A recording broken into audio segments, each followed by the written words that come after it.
룻은 자기도 모르는 사이에 보아스의 밭까지 가게 됐습니다. 이건 지난주 말씀이었는데요. 모든 것이 하나님의 섭리와 하나님의 이끄심이었다라고 말씀을 드렸습니다. 세상은 우리에게 우리의 실력이 우리 인생을 만들어간다고 가르칩니다. 그러나 성경은 우리의 계획이나 또는 우연히 우리의 인생을 만들어가는 게 아니고 오직 하나님의 섭리가, 하나님의 이끄심이 우리 삶을 완성해 간다고 가르칩니다. 그리고 하나님이 우리 삶을 완성하신다고 하는 그 진리는 우리가 힘겨운 오늘을 살아가면서도 여전히 오늘을 기대하고 새로운 소망을 가질 수 있는 유일한 이유가 됩니다. 그러니까 우리 삶은 하나님의 약속과 이끄심 안에서 결코 버려질 수 없는 인생이라는 것을 우리가 기억해야 한다는 것이죠. 자, 룻이 그렇게 보아스의 밭에 갔는데 그때 룻이 있는 곳으로 마침 보아스가 왔습니다. 그리고는 룻에게 엄청난 호의를 베풀죠. 8절입니다.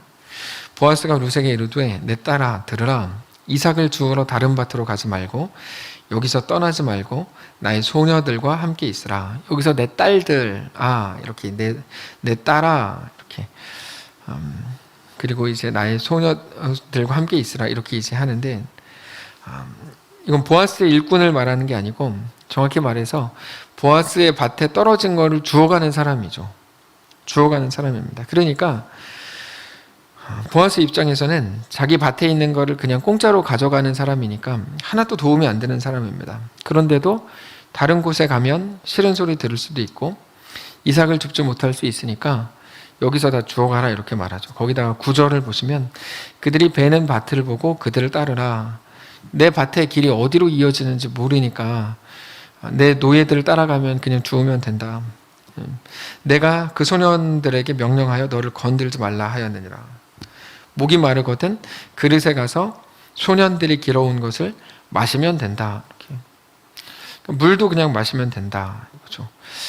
지금 시대처럼 그때는 물을 휴대할 수가 없죠.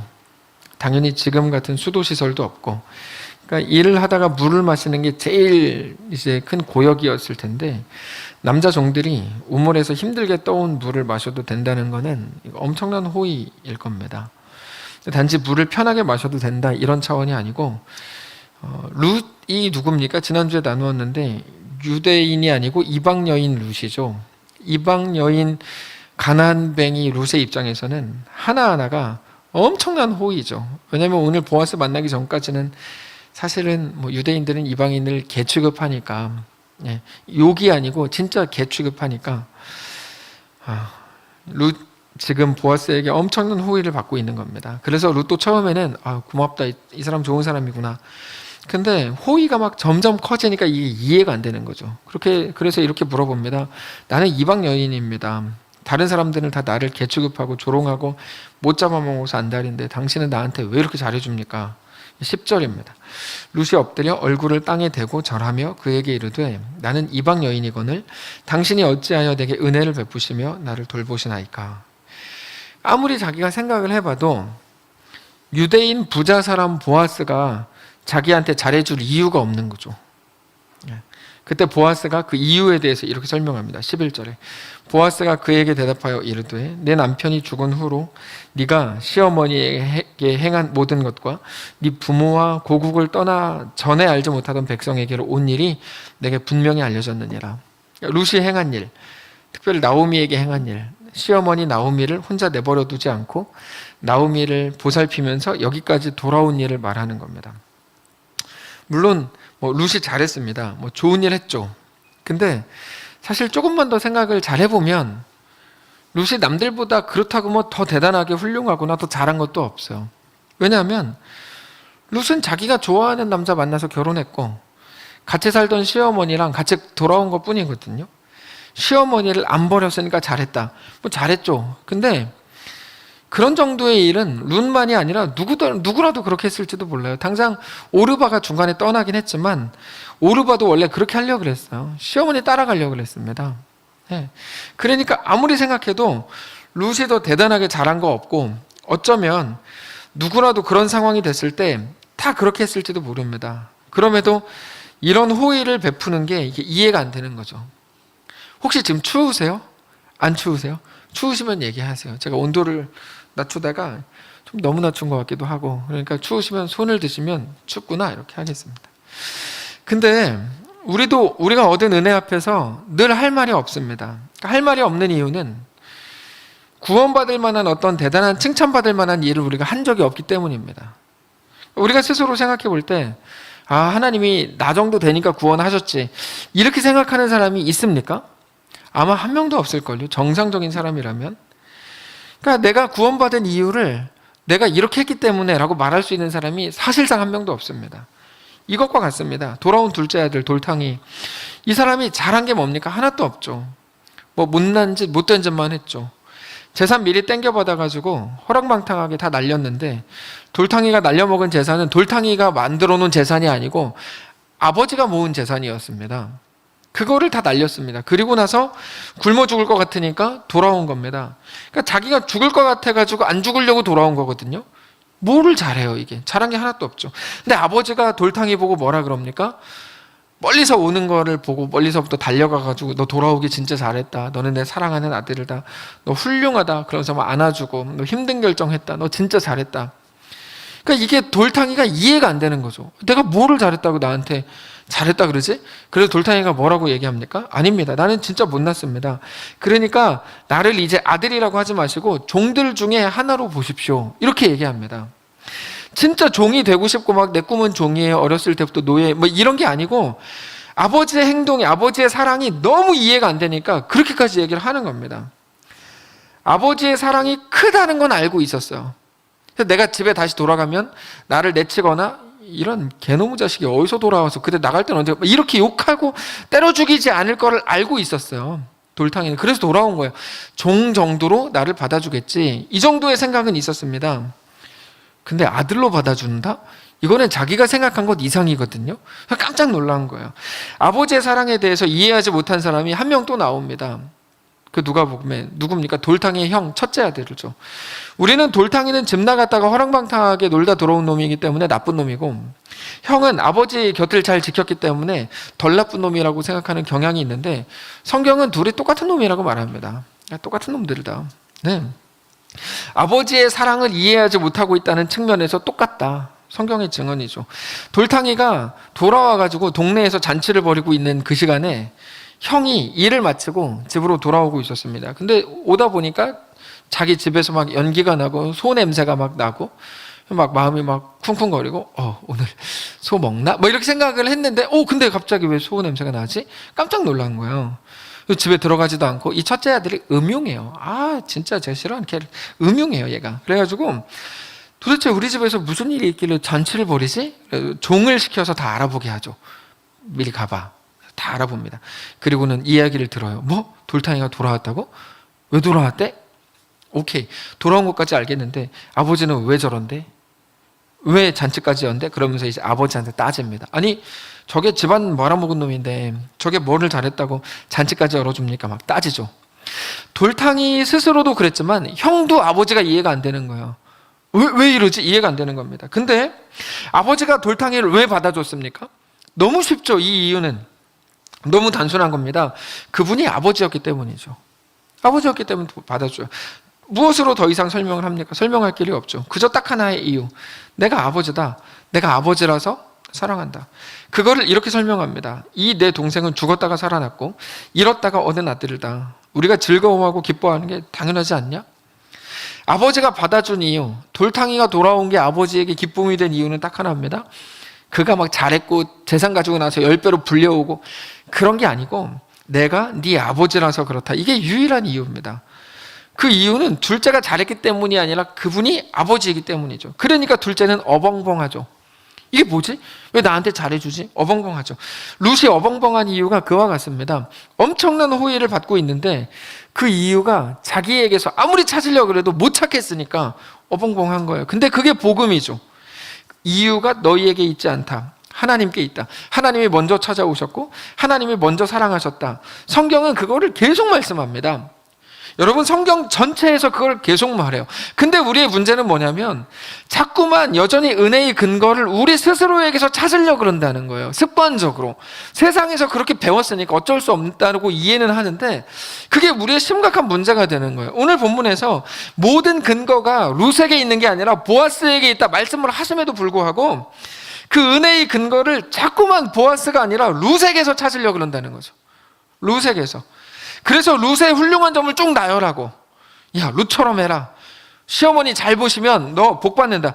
아니, 시어머니 잘 보시는 게 왜 문제겠어요? 근데 그 얘기를 하는 게 아니에요, 이 본문은. 아브라함의 훌륭한 거 쭉 나열하고, 아브라함처럼 해라. 그럼 복 받는다. 다윗처럼 해라. 그럼 복 받는다. 성경은 그런 말이 아니라고요. 그런 게 아니라고요. 그럼 성경은 뭡니까? 그들은 못났지만 하나님이 복 주셨다, 이거거든요. 그들은 못났지만 하나님 복 주셨다. 하나님이 그들을 자녀로 삼으셨기 때문이다. 그래서 복 받았다. 그래서 그들은 복된 자가 됐다. 이게 성경의 증언입니다. 근데 매일 그냥 아브라함만 잘났다 그러고, 뭐 이삭 잘났다 그러고, 누구 잘났다 그러고, 그대로 하라 그러고, 우리는 그대로 못 하는데, 그럼 어떻게 하라고 그러냐? 그럼 너는 뭐 그냥 천국 저 끝에 지방에 가가지고 그냥 거기 살면 되지. 뭐 이런 식으로. 그러니까 이렇게 하니까 이게 안 되는 겁니다. 예. 그래서 제가 계속 그렇게 뭐라고 말씀을 드립니까? 아브라함이 못났다 말씀드리고, 엘리야 못났다, 뭐 사이코패스다, 막 이렇게 말씀드리고, 모세 못났다, 삼손, 야곱, 뭐 얘기할 것도 없다. 그 사람들은 끔찍하다. 이렇게 얘기하는 겁니다. 그들도 받으신 하나님이라면 우리 받으신다. 천국 가면 제가 몰매 맞을 거 몰라서 이렇게 할까요? 몰매 맞을 거 각오하고 이렇게 하는 거예요. 너 그때 설교 그렇게 했지만 엄청 때리겠죠. 근데 그게 복음이니까 그렇게 얘기하는 거죠. 근데도 마치 자기가 잘한 줄 알고 자기가 잘난 줄 알고 맨날 자랑하고 책 쓰고 그러지 말라는 거예요. 교회에서 간증이라 그러면 죄다 자기 자랑하고, 그게 뭐 하는 짓이냐는 거예요. 뭐 하는 짓이냐 도대체 교회들이.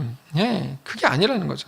한 목사님께서 지난 수요일에 말씀을 전하실 때 전에는 자기의 잘함이 근거가 됐었대요. 자기 잘함. 그래서 어떻습니까? 이거 깨지면 어쩌지? 내가 실수했을 때 사람들을 날 보고 실망하면 어쩌지?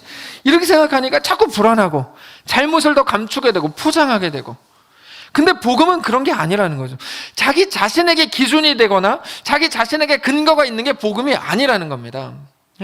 오늘 아침에 제가 뭐 씻으면서 이렇게 유튜브를 뭐 봤는데 거기 광림교회 2019년 12월 25일 소향씨가 특송한 게 17분짜리 영상이 올라왔어요.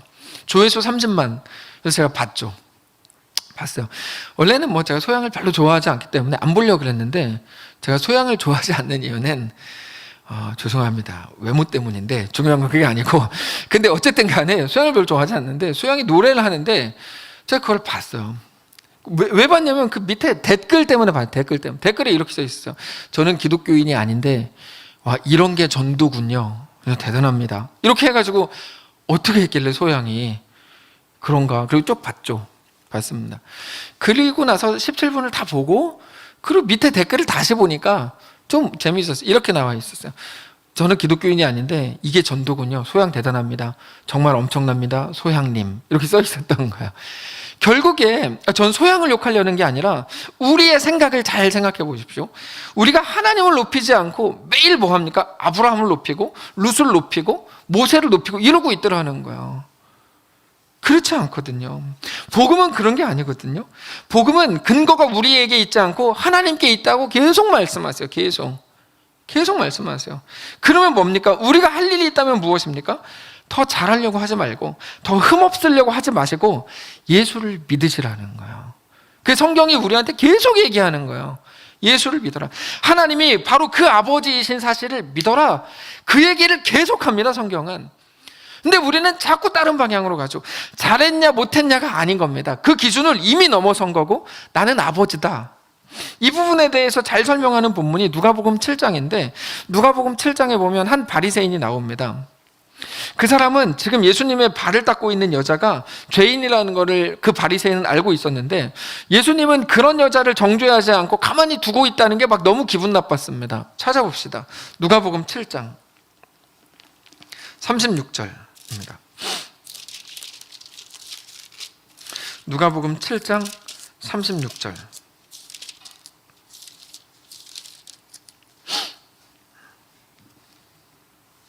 누가복음 7장 102페이지 신약성경. 한 바리새인이 예수께 자기와 함께 잡수시기를 청하니 이에 바리새인의 집에 들어가 앉으셨을 때 그 동네에 죄를 지은 한 여자가 있어서 예수께서 바리새인의 집에 앉아 계심을 알고 향유 담은 옥합을 가지고 와서, 유명한 거지, 향유 옥합, 그 얘기입니다. 예수의 뒤로 그 발 곁에 서서 울며 눈물로 그 발을 적시고 자기 머리털로 닦고 그 발에 입 맞추고 향유를 부으니, 예수를 청한 바리새인이 그것을 보고 마음에 이르되 이 사람이 만일 선지자라면 자기를 만지는 이 여자가 누구며 어떠한 죄인인 줄을 알았으리라 하거늘. 바리새인은 예수님에 대해서 기분 나빴어요. 뭐가 기분 나빴습니까? 자기가 선지자라고 매일 떠들고 다니는 그 사람이 이 여자가 죄인인지 아닌지도 몰라? 이것 때문에 기분 나빴던 거예요. 실망했어. 이렇게. 바리새인이 왜 그렇게 생각을 했습니까? 자기가 생각할 때 가장 중요한 기준은 옳고 그름이었다고 믿었기 때문이에요. 옳고 그름이 제일 중요한데 저 틀린 여자를 그냥 놔두다니, 이게 기분 나쁜 거예요. 바리새인은 늘 그랬습니다. 율법을 지킴으로 흠이 없어지는 게 최고의 신자라고 생각했습니다. 근데 우리가 잘 아는 것처럼 실제로 예수님이 이 땅에 계실 때 제일 많이 욕먹은 집단, 예수님께 제일 많이 욕먹은 집단이 누구죠? 바리새인 집단이거든요. 그러니까 무슨 말입니까?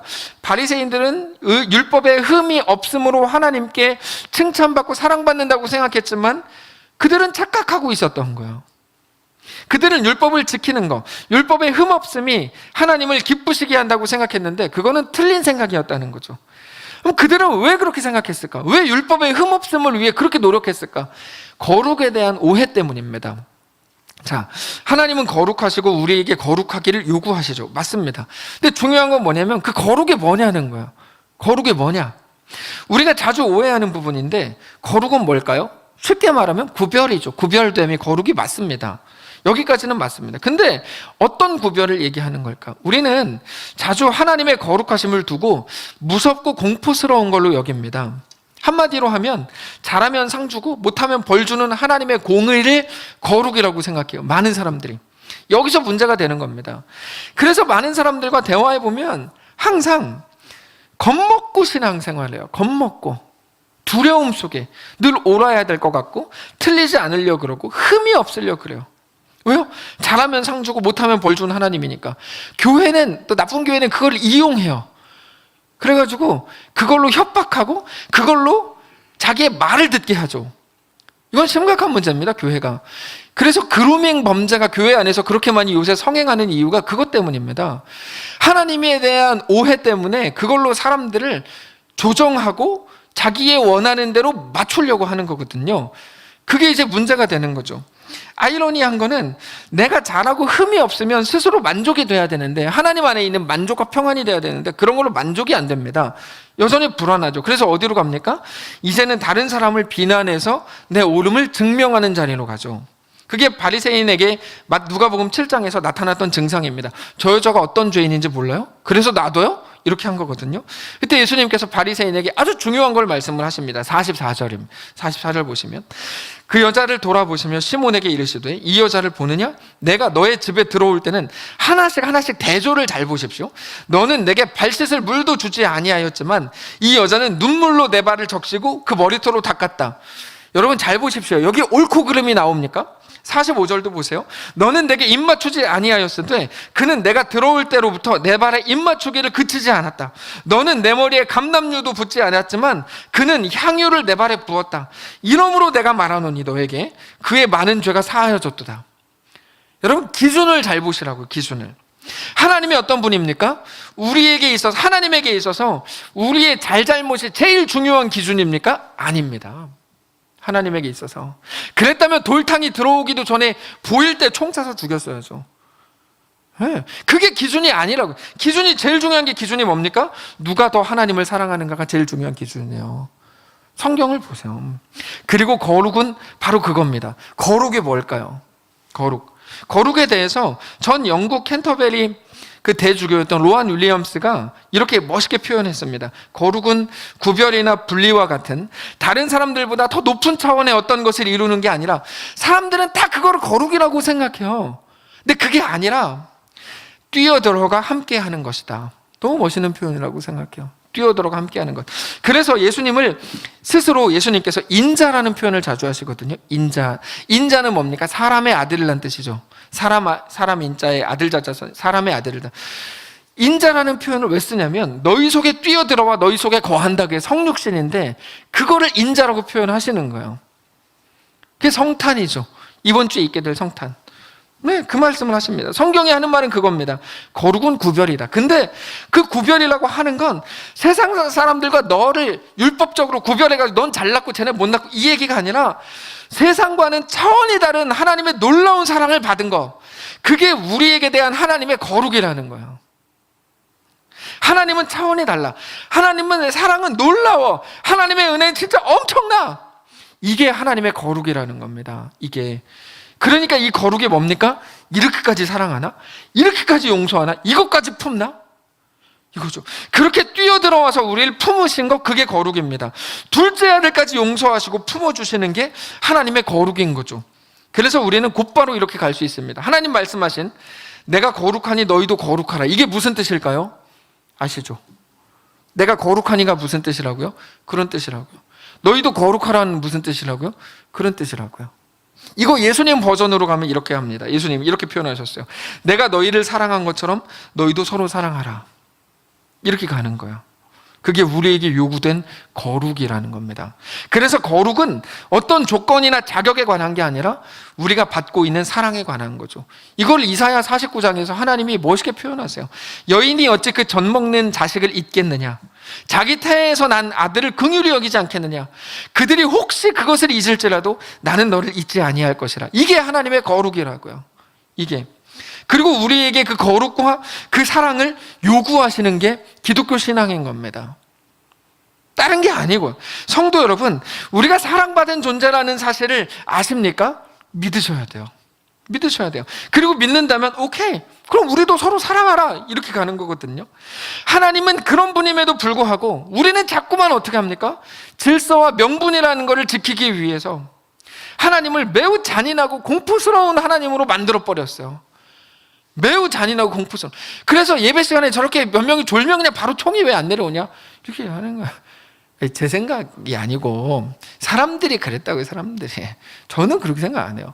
내가 재웠는데 뭐 이렇게 생각하지, 저는 뭐 그렇게 생각하지 않아요. 네.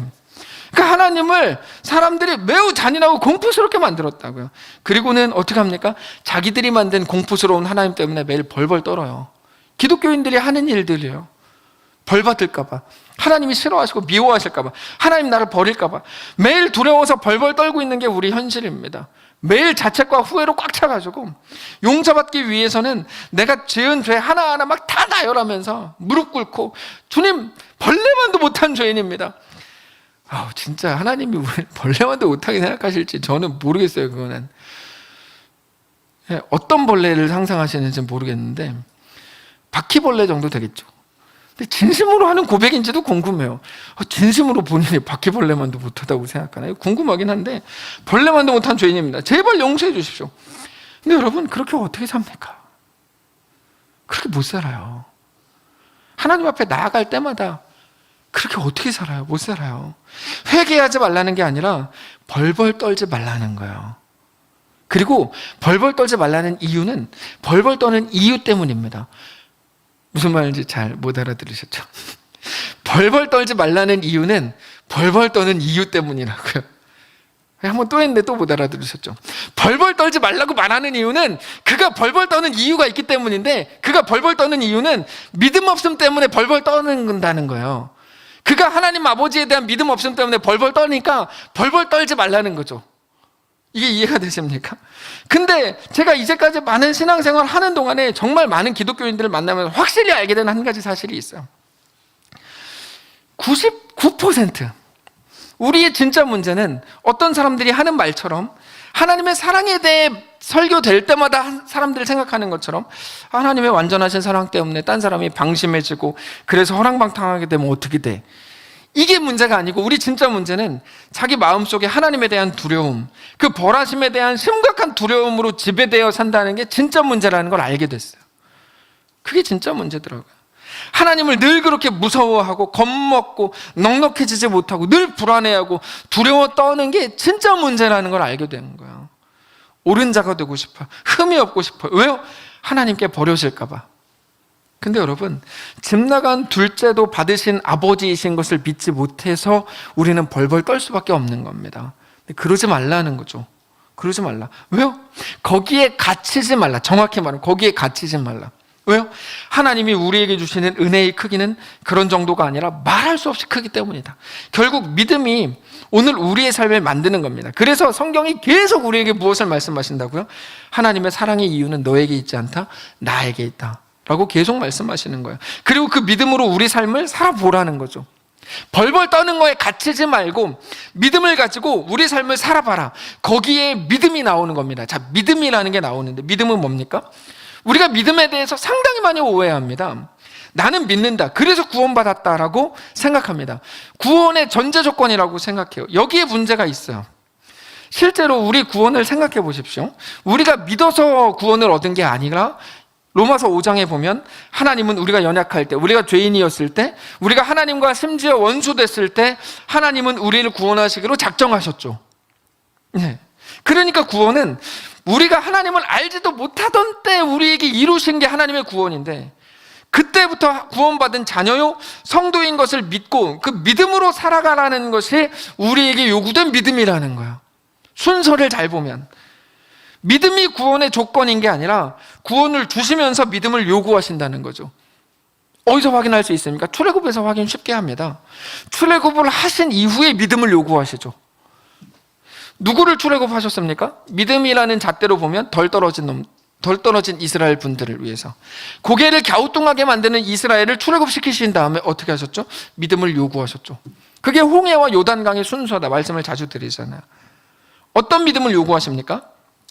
믿음으로 가나안에 들어가란데, 세상 최고의 위협은 죽음인데 예수가 나를 대신해서 죽으심으로 나는 이제 새 운명을 가진 새로운 존재가 됐다는 사실을 믿으라는 거예요.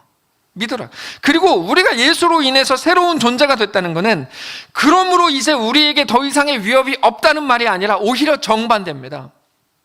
어떤 위협 속에서도 우리에게 약속된 시대, 약속된 새 운명, 약속된 새 믿음의 시대를 살게 됐다. 이제 어떤 것도, 심지어 죽음도 위협하거나 방해할 수 없는 운명을 살게 됐다. 그거를 믿어라 이 말입니다. 그 믿음으로만 걸을 수 있는 길, 믿음으로만 살 수 있는 삶이 주어졌으니 그 믿음으로 걸어라 이 말 하고 있는 겁니다. 그리고 그게 바로 하나님께 소망을 두는 겁니다. 하나님을 소망 삼는 것. 하나님을 소망 삼는다는 말은 이런 말입니다. 하나님한테 가면 난 고생 안 할 거야, 난 이제 안 굶고 힘들어지지 않을 수 있어, 이게 그 말이 아니에요. 이런 추상적인 게 그 믿음이 아닙니다. 어떤 형편, 어떤 자리, 어떤 환경 속에서도 이제는 새로운 운명, 새로운 존재가 됐음을 믿고 그렇게 담대하게 살아가기로 하는 게 하나님께 소망을 두는 겁니다. 무슨 말인지 이해가 되십니까? 하나님께 소망을 두는 건 막연한 게 아니에요. 내가 하나님께 기도하면 이루어 주시겠지, 하나님이 내 소망이시니까, 이게 아니라고요. 하나님한테 내가 기도 열심히 하면 하나님 이거 해주시겠지, 이게 소망이 아니고 하나님을 소망 삼는다는 게 무슨 말이라고요? 어떤 형편, 어떤 자리에 있다고 하더라도 나는 이미 새로운 존재가 됐음을 믿고 그 담대함으로 살아가는 것, 그게 하나님께 소망을 둔다, 이런 말의 의미라는 거예요. 이게 성경의 요구입니다. 너희는 새 운명을 가진 사람들을 됐다. 고린도후서 5장에서 바울이 이렇게 표현하죠.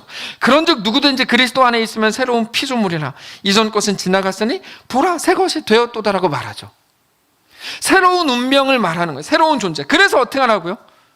기도를 해라, 전도를 해라, 감사해라, 이런 추상명사로 제발 얼마 부리지 말고, 이걸로 그냥 제발 때우려 그러지 말고, 항상 기뻐하라, 쉬지 말, 이런 말들로 자꾸 때우려 그러지 말고 아주 구체적이고 실제적인 믿음을 소유하라는 거예요. 소유해서 그 믿음을 소유한 사람으로 살라. 언제 그 믿음을 갖고 삽니까? 어제 새 차 샀는데 오늘 가다가 사고 난 그 자리에서 그 믿음 가지고 있어요. 그러니까 기독교인들 말은 그럴듯하게 하지만 어떤 순간이 딱 되면 엄청 쫄고 아무것도 못하고 그러지 말라는 거예요. 그러지 말라고. 예. 소유해서 그 믿음을 소유한 사람으로 살라. 이게 믿음에 대한 요구라는 겁니다. 믿음은 언제나 우리의 삶의 치열한 삶의 현장에서 나타나게 되는 거죠. 돌아가면 안 힘들 거야. 이런 추상적인 믿음이 아니라 나를 용납하시고 받으신 하나님에 대한 분명한 믿음으로 살아가는 것. 자기 아들을 주신 이가 그 아들이라는 최고의 은사, 최고의 가치, 최고의 의미를 나한테 주셨다. 나는 이미 돌아왔을 때 아버지가 나 때문에 잔치 열어줬다. 나는 이미 최고의 가치를 가진 사람이다라고 하는 가장 실제적이고 구체적인 말로 우리 스스로의 삶을 오늘 붙들어 매라는 거죠. 작은 일로도 맨날 흔들리고 징징거리고 울고 뭐 죽어버릴까 이런 말 하지 말고, 이런 이상한 말 하지 말고, 가장 실제적이고 구체적인 말로 오늘 우리의 삶을 붙들어 매라. 내가 어제 너 아들로 받아줬잖아. 그 얘기하는 겁니다. 그게 우리 신자들에게 요구하시는 하나님의 믿음이라는 거죠. 그렇게 신앙이 어떤 초상명사로 외쳐지는 거 그만하고, 그래서 우리 교회는 그런 뭐 표 중에 뭐 항상 기뻐해 이런 거 안 하잖아요. 그런 거 하지 말고 믿음이 진짜 우리의 삶에서 실제적인 행함의 근거가 되게 하라는 거죠. 그러면 그게 어디까지 갑니까? 우리를 흔들 수 있는 게 아무것도 없다는 고백과 인정으로까지 갑니다. 바울의 고백이죠. 어떤 질병, 고통, 아픔, 곤고와 박해와 조롱과 생명이나 사망이나 현재일이나 장래일이나 어떤 권세라고 하더라도 나를 흔들 수 있는 거 아무것도 없다. 하나님의 사랑에서 나를 끊을 수 있는 거 하나도 없다라는 고백을 하게 되는 자리까지 가는 겁니다. 코로나가 문제가 아니라, 광야가 문제가 아니라 그건 도전이었다는 걸 알게 되는 거죠. 그 믿음으로 그 길을 걸어보라고 하신 우리 하나님의 도전을 기억하면서 믿음으로 걸으라. 근데 오늘 본문은 무엇을 말합니까? 그 모든 시작이 뭡니까? 죽음으로 우리 편을 들어주신 하나님 때문에 그게 시작됐다. 너에게서 그 근거를 찾는 게 아니라 내가 아버지이기 때문에 시작했다. 이게 오늘 본문입니다. 그게 룻의 놀람이죠. 내가 하지도 않았는데 나에게 왜 이런 은혜를 베풉니까? 어찌하여 당신은? 그게 오늘 룻의 놀람이거든요. 그 모든 것은 하나님의 아들 예수의 죽음으로 하나님이 직접 시작하신 시작으로 인해 만들어지고 이루어 가시는 일이기 때문에 우리는 흔들리지 않을 수 있다는 겁니다. 오늘 본문을 통해서 그거를 보여주시는 거죠. 그게 나다. 나는 너에게 은혜를 베푼다. 나는 너도 사랑한다. 너를 얻기 위해 내 아들 예수를 십자가에 주었다. 그게 우리가 이번 주에 맞이할 성탄입니다. 예수님은 이 땅에 왜 오셨을까요? 십자가를 지시기 위해서 오셨죠. 죽으시기 위해 오셨습니다. 십자가에서의 죽으심은 우리를 향한 하나님의 사랑의 절정입니다. 하나님이 먼저 시작하셨고 먼저 찾아오신 하나님으로 인해 우리는 새로운 존재가 된 거죠. 말씀을 정리하겠습니다. 사랑하는 성도 여러분, 오늘 말씀을 통해서 우리에게 주시는 하나님의 음성을 듣게 되시기를 바랍니다. 하나님은 우리를 먼저 찾아오셨고 우리를 먼저 사랑하셨습니다. 버리시지 않습니다. 공포로 우리를 다스리시지 않습니다. 이번 성탄을 지나면서 성탄절에 더 깊은 말씀을 나누려고 하는데, 이번 성탄을 지나면서 우리가 하나님을 공포가 아닌 사랑으로 제대로 보게 되시기를 정말 원합니다. 이게 이번 성탄을 맞이하는 저의 어떤 그 마음입니다. 하나님이 공포였던 이 시대, 하나님이 공포가 아니라 사랑이라는 것을 제대로 보기를 원하는 거죠. 결국 우리의 믿음의 고백은 그러므로 무엇이어야 합니까? 우리의 믿음의 고백은 이거여야 합니다. 주님, 나는 오늘 실패했습니다. 우리 뭐 맨날 실패하니까요. 난 실패했습니다. 그러나 내 실패가 끝이 아닌 것을 믿습니다. 내 실패를 끝이라고 하지 않으시고 내 실패를 가지고 너 죽일 거야 이렇게 안 하시고 내일 또 하루를 나에게 주셔서 그 안에서 반드시 승리하게 하시고 온전히 이끄시고 역사하시고 다시 새로운 기회를 주실 하나님을 믿습니다. 이게 우리 믿음이어야 된다고 말씀하시는 겁니다. 나 같은 게 무슨 성도냐고요? 그러니까 예수님이 죽었죠. 왜 이렇게 못 믿냐는 거예요. 나 같은 게 하나님 다 안다고요. 다 아는데요. 그래서 예수 죽었다고요. 이 말씀을 붙드시고 믿음으로 승리하는 성도들 되시기를 주님 이름으로 축복합니다. 찬양합시다. 나 지금은 비록 땅을 버타며 살지라도 내 영혼 저 하늘을 디디며 사네. 믿음으로 고백하겠습니다.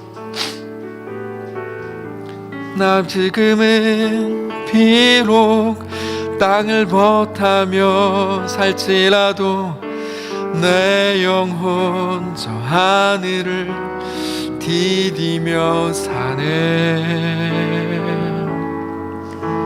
내 주님 계신 눈물 없는 곳, 저 하늘에 숨겨둔 내 소망 있네. 보고픈 얼굴들, 그 이름들 나만이 생각나. 때론 가슴 터지도록 기다려지는 곳, 내 아버지 넓은 품 날 맞으시는 저 하늘에 쌓아둔 내 소망 있네. 주님 그 나라에 이를 때까지 순례의 걸음 멈추지 않으며, 어떤 시련이 와도 나 두렵지 않네. 주와 함께 걷는 이 길에. 처음부터 다시 한번 합시다. 나 지금은 비록 땅을 벗하며 살지라도 내 영혼 저 하늘을 디디며 사네. 내 주님 계신 눈물 없는 곳, 저 하늘에 숨겨둔 내 소망 있네.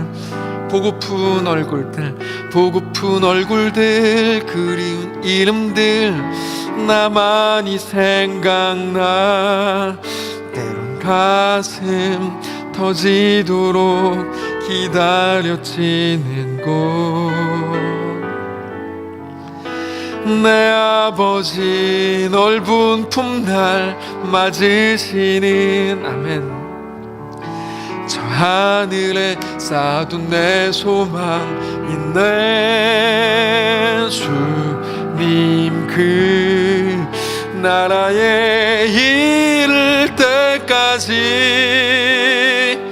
순례의 걸음 멈추지 않으며,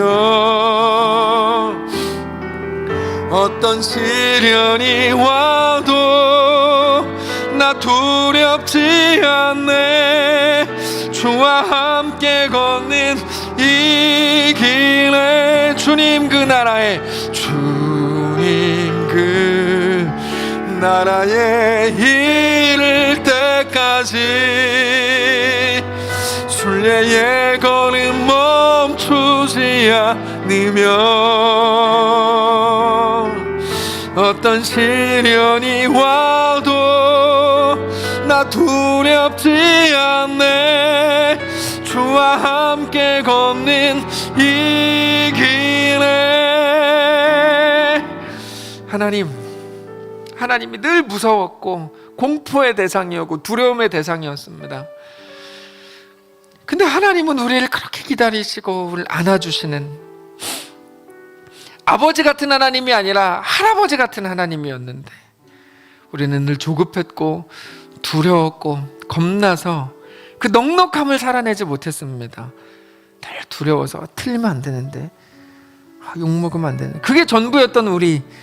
하나님 우리를 불쌍히 여기시고 이제 하나님의 놀라운 사랑을 받은 나, Amazing Grace, 그게 어떤 것인지 깨닫고 주님 앞에 우리의 삶을 온전히 넉넉한 성도로 살아내기를 원하오니 하나님 함께 하시옵소서. 붙드시옵소서. 믿음을 더하여 주시옵소서. 우리의 실패를 하지 않으시고 오히려 기다려주고, 야 다시 한번 해봐, 나 너랑 함께한다 말씀하시는 그 하나님의 음성을 붙들고 우리의 삶을 넉넉히 살아내기를 원하오니 우리와 함께 하옵소서. 우리를 붙들어 주옵소서. 아버지 하나님, 이 코로나 시대, 어쩌면 한 걸음도 더 나아갈 수 없을 것 같은 이 시대, 우리에게 이 시대를 살게 하셨으니 믿음으로 살아보겠습니다. 이번 한 주도 넉넉히 살아내겠습니다. 우리 힘을 주시고 우리와 늘 함께 하셔서 따뜻한 그 음성으로 채우시고 그렇게 우리 삶을 주님과 믿음으로 동행하는 귀한 삶이 될 수 있도록 인도하여 주시옵소서. 감사드리며 살아계신 예수님의 이름으로 기도합니다. 아멘. 이 시간에 찬송가 111장 찬양하면서 준비하신 예물 하나님 앞에 드리겠습니다. 찬송가 111장입니다. 우리 믿음으로 고백합시다.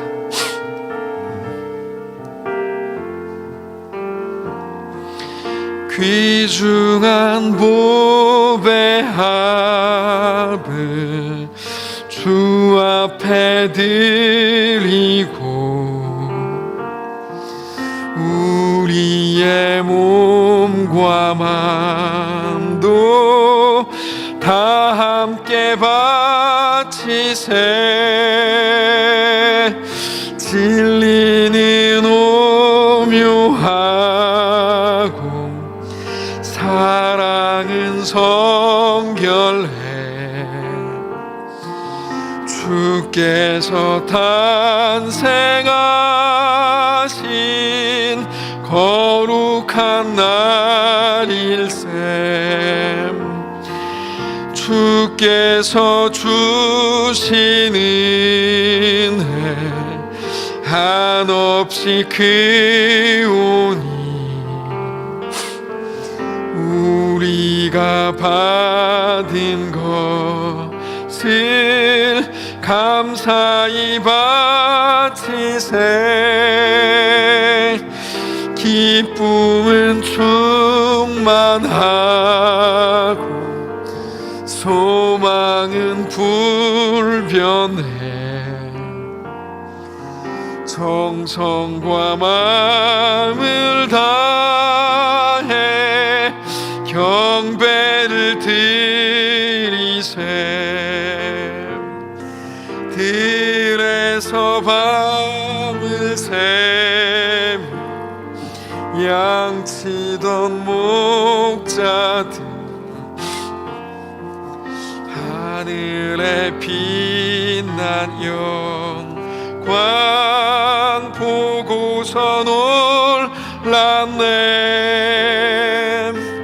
천사의 기쁜 소식 목자들 듣고서 찾아와 경배하며 영광을 돌렸네. 살아계신 하나님, 우리 가진 것을 주님께 드립니다.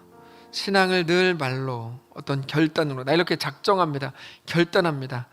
그게 아니고 우리 삶을, 우리의 오늘을 주님께 내어드리는 것이 믿음이고 신앙이듯이 우리 가진 것의 일부를 주님 앞에 드립니다. 정직한 11조와 그리고 감사의 예물들과 그리고 주정헌금, 선교헌금, 그리고 건축헌금, 여러 가지로 주님 앞에 우리의 삶의 일부를 잘라서 내어드릴 때 이것 받으시고, 누구도 넉넉하여 드리는 사람 한 명도 없고 늘 부족하지만 우리 지출에 비하면 수입은 늘 적지만 주님께 우리의 몸과 살을 내어드리는 마음으로 드릴 때 이것 받으시고, 우리 인생 역시 함께 받으셔서 하나님 나라 위에 거룩하고 순전한 주의 백성들로 다 세워질 수 있도록 인도하여 주옵소서.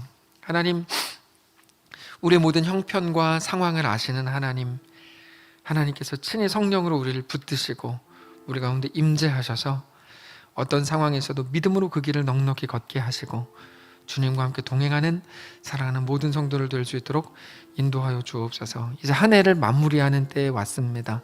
하나님께서 은혜를 주셔서, 특별히 지혜를 주셔서 잘 정리하게 하시고 잘 돌아보게 하시고 또 새롭게 시작하는 한 해 하나님께 내 삶을 어떻게 다 내어드릴까 고민하게 하시고 이렇게 믿음으로 주님과 또 동행하는 귀한 새해를 여는 모든 성도를 될 수 있도록 축복하시옵소서.